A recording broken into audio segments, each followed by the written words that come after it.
Très bien, je vais vous répondre à vos questions, mais permettez-moi d'abord de commencer par la question des étrangers dans notre pays. Il faut rappeler que les étrangers dans notre pays sont protégés par la loi et par les conventions que nous avons signées. Que ce soit les migrants, les réfugiés ou les étrangers sur le sol de la Mauritanie,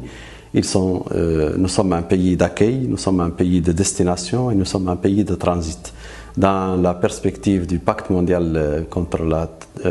pacte mondial de la migration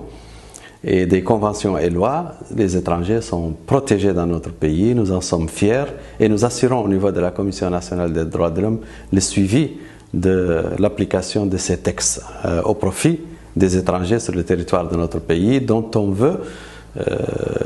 qu'ils soient, pour lesquels nous voulons un traitement comme nous voulons que nos concitoyens dans les autres pays soient traités. Donc qu'il n'y ait pas d'amalgame sur la question des étrangers, ils sont protégés par le droit et la Commission nationale des droits de l'homme veillera à l'application de ces droits. Pour ce qui est de la deuxième question, je crois qu'il n'y a pas besoin de dire notre pays a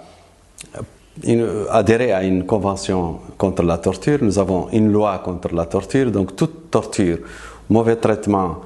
traitement cruel, inhumain ou dégradant, a fortiori ayant donné la mort, sont interdits par la loi. Donc ce qu'on demande dans ces conditions, c'est que s'il y a une suspicion, qu'il y ait une enquête indépendante, qu'il y ait une enquête transparente, avec la présence des avocats, avec la présence des familles, et que les conséquences et les conclusions de ces enquêtes, de ces autopsies éventuellement, soient prises en considération. Et s'il y a lieu, si des responsabilités sont établies à travers ces enquêtes et ces autopsies, qu'il n'y ait pas d'impunité et que l'application de la loi, l'État n'a aucun intérêt à assumer les fautes,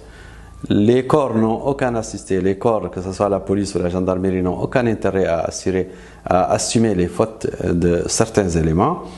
Et donc, dans ces conditions, ce qu'on demande, c'est une enquête indépendante et que les conséquences auxquelles ces enquêtes vont aboutir soient traitées de façon qui évite et élimine l'impunité.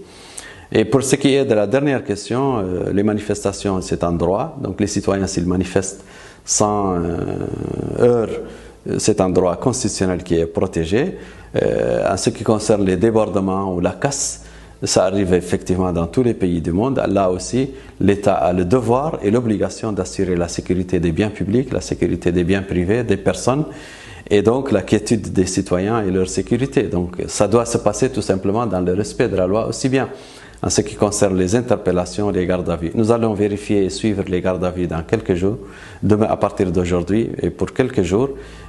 les personnes interpellées, que ce soit des étrangers ou des citoyens, pour vérifier que ça se passe dans le respect de la loi. Voilà, je vous remercie.